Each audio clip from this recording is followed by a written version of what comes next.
Visitantes Tenebrosos, capítulo 10 do livro O Mistério do Áureo Florescer. O sábio Valdemar diz textualmente, um contemporâneo de Brognoli, o sacerdote Colette, conta-nos de uma mulher de sua paróquia que acudiu a ele com seu marido.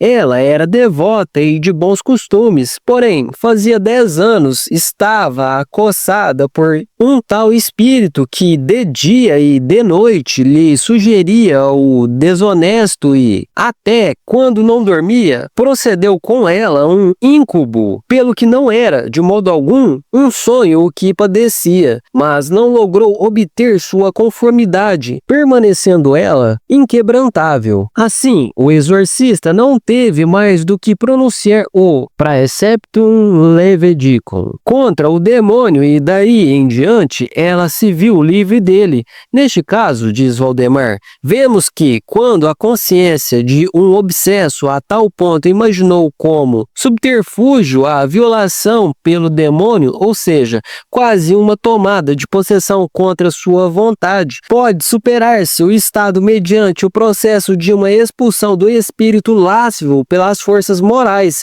ainda não tiranizadas. Mas se o íncubo, o eu lascivo, a imagem luxuriosa criada pela própria fantasia se afirma sem oposição até o fim, o próprio indivíduo convertido em íncubo executa, síndido, em 2 seres, uma autocopulação. Neste caso, a obsessão acaba, geralmente, na demência total. Assim intentou Brognoli, na primavera de 1643, liberar, em vão, de um íncubo a uma moça de 20 anos. Fui, diz, com seu confessor à sua casa. Apenas penetramos nela, o demônio que estava entregue à sua tarefa escapuliu. Falei então à moça e ela me contou nos mínimos detalhes o que fazia o demônio com sua pessoa. De seu relato, não tardei em compreender que, ainda que ela o negasse, havia dado, não obstante, uma conformidade indireta ao demônio, pois, quando notava sua aproximação pela dilatação e vivo formigamento nas partes afetadas,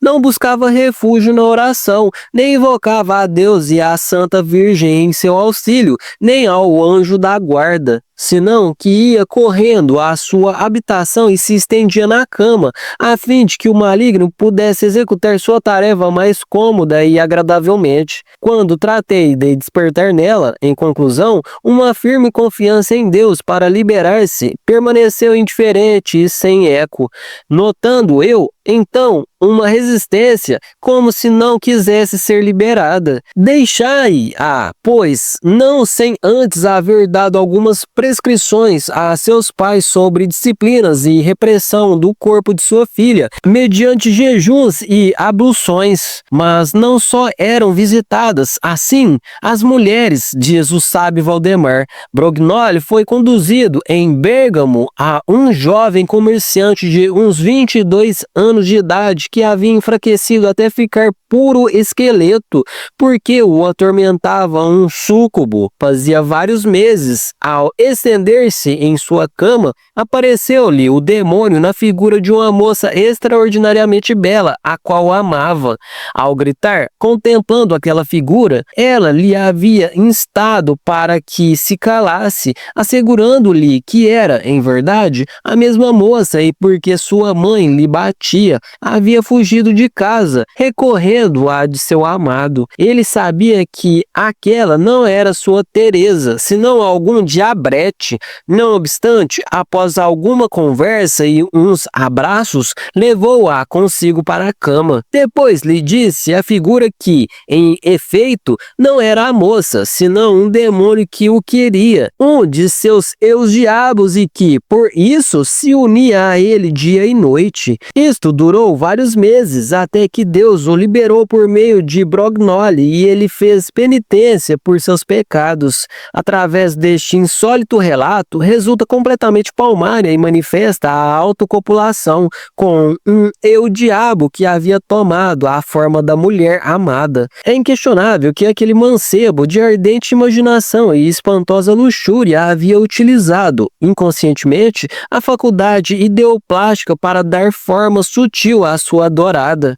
Assim veio à existência um eu súcubo, um demônio passionário de cabelos longos e ideias curtas. É óbvio que dentro desse diabo feminino ficou engarrafada uma boa parte de sua consciência. Paracelso diz a respeito, em sua obra De Originem Morborum Invisibilum Lit. 3. Íncubos e súcubos se formaram do esperma daqueles que realizaram o ato antinatural imaginativo da masturbação em pensamentos ou desejos, e, pois só procede da imaginação, não é um esperma autêntico, material, senão um sal corrompido. Só o sêmen que procede de um órgão indicado pela natureza para seu desenvolvimento pode germinar em corpo. Quando o esperma não provém de apropriada matéria, substrato nutrício, não produzirá nada bom, senão que gerará algo inútil. Por isto, íncubos e súcubos que procedem de sêmen corrompido são prejudiciais e inúteis, segundo a ordem natural das coisas. Estes germes formados na imaginação nasceram de